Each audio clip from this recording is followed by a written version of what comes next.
Hi traders, it's Eddie here from TradeView and welcome to episode number 235 of Trading Talk. In this week's episode, our senior trader Matt builds a model that looks at the price movement of the dollar index and then based on that executes on other FX markets. Thanks very much to Drew, who's quite active on our X chat, as Matt said that this episode draws some inspiration from one of his posts.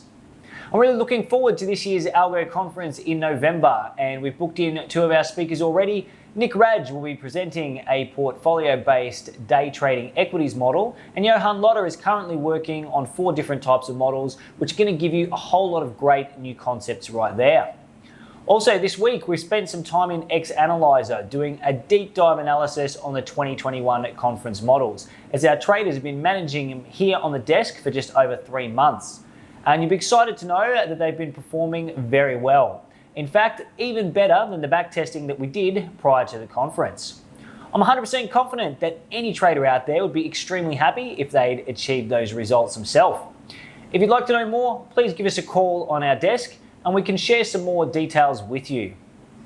That's all from me. I hope you've had a great week in the markets and you enjoy this episode of Trading Talk, and until next week, all the best with your trading.